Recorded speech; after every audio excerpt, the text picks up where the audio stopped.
കെനിയയിലെ കിസുമു എന്ന പ്രദേശത്ത് പട്ടിണിയും പരിവട്ടവും വരൾച്ചയും ഒക്കെ അതിരൂക്ഷമായ സമയം. അങ്ങകരെയുള്ള ഏതോ ഒരു വോളണ്ടിയർ ക്യാമ്പിൽ നിന്നും മാസം അവസാനം എത്തുന്ന ഭക്ഷണ കിറ്റുകളല്ലാതെ ഒന്നും കിസുമുവിലെ ജനങ്ങൾക്ക് അന്ന് കിട്ടിയിരുന്നില്ല.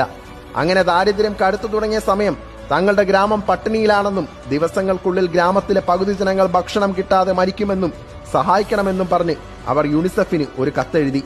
5 ദിവസം കഴിഞ്ഞിട്ടും യുണിസെഫിന്റെ ഭാഗത്ത് നിന്ന് മറുപടിയൊന്നും ഉണ്ടായില്ല. തങ്ങളുടെ പ്രതീക്ഷകളും വിശ്വാസങ്ങളും അസ്തമിച്ചുവെന്ന് കരുതി ആ രാത്രി കഴിച്ചുകൂട്ടിയ കിസുമുയിലെ ജനങ്ങൾ പിറ്റേന്ന് ഉണരുന്നത് യുണിസെഫിൽ നിന്നെത്തിയ ട്രക്കുകളുടെയും ഹെലികോപ്റ്ററുകളുടെയും ശബ്ദം കേട്ടാണ്.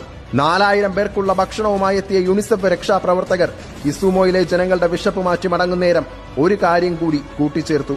നിങ്ങളുടെ ബുദ്ധിമുട്ട് മനസ്സിലാക്കി നിങ്ങൾക്ക് ഭക്ഷണം എത്തിച്ചതിന് നിങ്ങൾ നന്ദി പറയേണ്ടത് ഞങ്ങളോടല്ല. തങ്ങളുടെ ചോദ്യത്തിന് ഒരു മറുചോദ്യം ചോദിക്കാതെ 23 മില്യൺ കെന്യൻ ഷില്ലിംഗ്സ് നൽകി ഇതിന് വഴിയൊരുക്കിയത് സാക്ഷാൽ ലയണൽ മെസ്സി ആയിരുന്നു.